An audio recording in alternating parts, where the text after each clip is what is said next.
s'oppose à midi sur Europe 1, Mathieu Noël. Vous écoutez toujours Europe 1, il est midi 21, rien ne s'oppose à midi, continue avec Eva Rock, Ève Roger, Axel de Tarlet et celui qui avait déjà été obligé de noyer son chagrin dans l'alcool à la mort de Tony Williams, le chanteur des Platters, vidant cette nuit-là tous les bars qu'il avait trouvés sur sa route en chantant Only you can you make again. Only you make love again. Deuxième coup dur.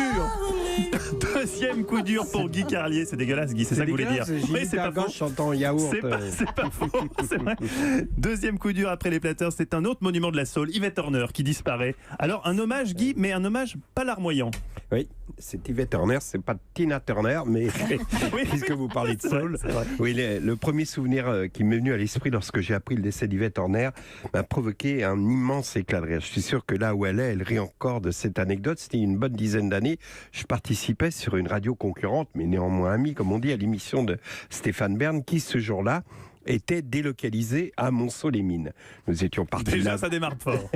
Nous étions partis la veille, en fin d'après-midi, avec l'invité du lendemain, en l'occurrence Yvette, qui passa la soirée avec nous et partagea notre repas dans le resto local qui, pour l'occasion, avait embauché des serveuses en extra. Et c'est probablement l'inexpérience de l'une d'entre elles, une jeune fille charmante mais intimidée, et dont le stress lorsqu'elle servit la spécialité du restaurant, à savoir gratin de Saint-Jacques à la béchamel, fut la cause d'un incident qui aurait pu avoir des conséquences dramatiques. La douce enfant, impressionnée sans doute par ma personnalité, c'est bien normal, avait la main tremblante à chaque fois qu'elle posait une assiette devant moi. Aussi, vous imaginez, lorsqu'elle servit Stéphane Bern, on la sentait au bord de l'évanouissement.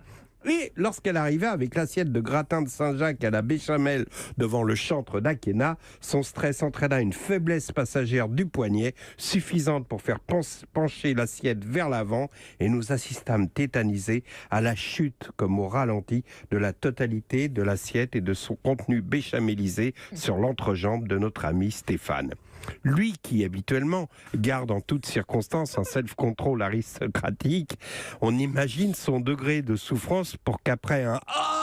venu du fond des âges, à la pauvre enfant s'enquérant de sa douleur et demandant « Ça vous brûle, monsieur ?» il répondit « Mais putain de merde, évidemment que ça me brûle, pauvre connasse !» Imaginez Stéphane Bern, si c'est vrai. Et c'est là qu'intervint Yvette Horner.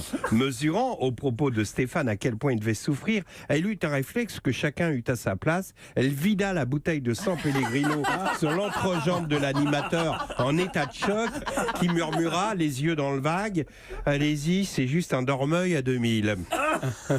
Prenant conscience de la qualité du costume, Yvette Horner s'écria « Oh, alors là, méfiez-vous, Stéphane, la béchamel s'attache, il faut vite l'enlever. » Et là, je garderai pour toujours dans ma mémoire l'image d'Yvette Horner plongeant sous la table dans l'entrejambe de Stéphane Bern et s'activant à enlever la béchamel avec une serviette de table, et le regard de ce dernier, tandis que nous, on ne voyait que la coiffure rousse d'Yvette Horner dépassant de la table dans l'entrejambe de Stéphane Bern, les frottements de sa serviette au rythme des frottements de sa serviette. Ce soir-là, Yvette, en rentrant, n'avait pas envie d'aller se coucher. En rentrant à l'hôtel, elle nous proposa de prendre un verre au bar. C'était qu'un prétexte pour s'installer au piano du salon et jouer du Chopin. Elle jouait divinement bien, et quand elle eut fini, elle me dit « J'ai toujours rêvé d'être une grande concertiste, jouer Salle Pleyel, mais pourtant je regrette pas d'avoir joué Perle de cristal sur le toit d'une traction Citroën pour des millions de gens le long du Tour de France. Le problème, c'est que par contrat, j'étais obligé de sourire et j'avalais plein d'insectes. » Et elle a éclaté de rire en refermant le piano. Oui, au fait, l'étude de Chopin s'appelait Tristesse, mais ce soir-là, en remontant dans sa chambre, c'était des perles de cristal qui brillaient dans les yeux d'Yvette.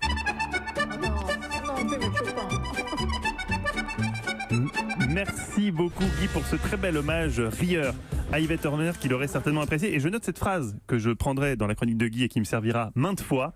Et c'est là qu'intervint Yvette Horner. Et ça, je pense que cette phrase sera remise à toutes les sauces, béchamel ou pas.